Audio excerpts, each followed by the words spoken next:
Welcome to the Deep Dive. Today, we're tackling, well, the biggest killer out there, cardiovascular disease. That's right. Number one globally. And we're looking at it maybe a bit differently, not just as a health issue, but something that really impacts your personal sovereignty, your autonomy. Especially now, yeah, with biometrics becoming so central. So our mission is to unpack the science, maybe some surprising root causes, and why keeping your body stable, physically coherent is, well, critical for freedom these days. Exactly. And the real mechanism we need to understand is atherosclerosis. Atherosclerosis. Yeah, this buildup of plaque in the arteries. It happens over time, progressively. The crucial part, it's largely preventable. Okay. But, and this is key, it often starts decades before you feel anything.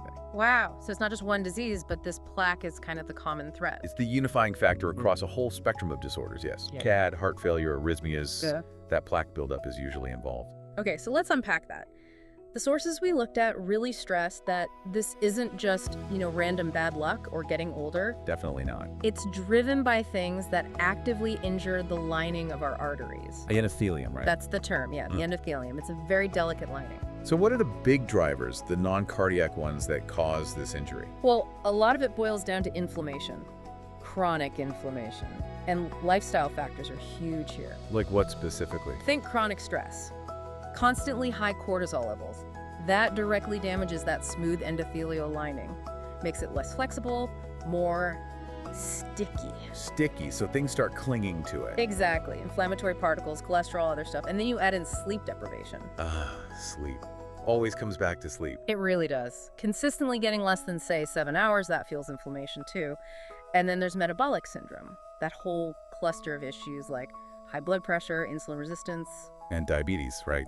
The sources mention that connection is pretty stark, doubles or quadruples your risk. 2 to 4 times, yeah.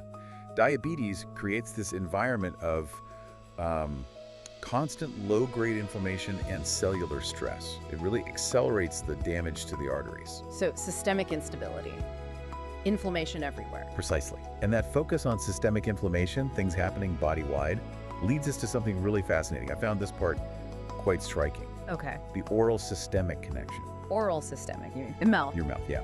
Specifically gum disease, periodontal disease. Wait, gum disease impacting the heart? How? It's now seen as an independent risk factor. What happens is, if you have chronic gum inflammation, bleeding gums, those gums are essentially open wounds. Okay. Bacteria from your mouth, particularly nasty ones like Porphyromonas gingivalis, Right. they don't just stay put, they get into your bloodstream. Through the bleeding gums. Right, and once they're in the bloodstream, they travel everywhere, contributing to inflammation and, crucially, plaque formation in your arteries, far away from your mouth. Wow. So flossing isn't just about fresh breath then? No. It's potentially life-saving preventative care. Dental professionals are really on the front lines here. That completely reframes basic hygiene. Okay, so we're seeing instability, damage, coming from places we maybe don't expect, like stress, sleep, even our gums. And this idea that our body systems can become unreliable brings us to the really urgent part. Why is health being framed as sovereignty now?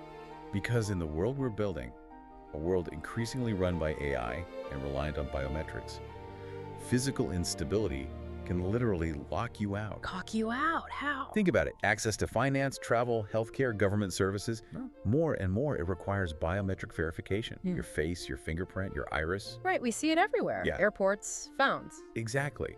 But what happens if your biometrics become unreliable because your health is unstable? So poor health can actually mess with the technology. It absolutely can. The sources gave some specific examples. What? Okay, so facial recognition. If you have significant facial swelling from illness or maybe rapid weight changes, the algorithms might not recognize you consistently. Okay, that makes sense. Or fingerprints. Skin conditions like eczema or even just severe dehydration can affect the skin's texture and ridges enough to degrade fingerprint clarity. And even internally, things linked to CVD risk like cataracts developing or changes in the eye from uncontrolled diabetes that can mess with iris or retina scans. So the tech relies on a stable you, a predictable physical baseline. Precisely. If your physiology is constantly fluctuating or degrading, your biometric signature becomes unreliable. Which means your access becomes unreliable. Your ability to function in this digital world is tied to your physical stability. That's the core argument. Maintaining a stable physiology isn't just about feeling good, it's becoming essential for maintaining your functional identity, your access key, basically. So it's not just about preventing a heart attack decades down the line, though that's critical. Critical, yes. It's about ensuring you can participate fully in society today and tomorrow. Right. But here's the crucial takeaway, the good news in all this. Mm-hmm. CVD, this atherosclerosis process, it's largely reversible. It's preventable. Through lifestyle. Overwhelmingly, yes. Consistent lifestyle mastery. It's not rocket science, but it requires consistency. What are the pillars again? Getting enough quality sleep, 7 to 9 hours. Eating an anti-inflammatory diet. Getting regular movement, about 150 minutes of aerobic activity a week, is the general guideline. So prevention isn't something you start thinking about at 50. It starts now. It starts now, every day. It's about building that resilience, that coherence from the ground up. Okay, so final thought for everyone listening. Your body is essentially the hardware granting you access. If health is stability and stability is access, what's one step you can take starting today to make sure that hardware, especially your cardiovascular system, stays resilient? Protect that endothelial lining. It's foundational. Your heart isn't just keeping you alive, it's becoming your key. How stable is yours?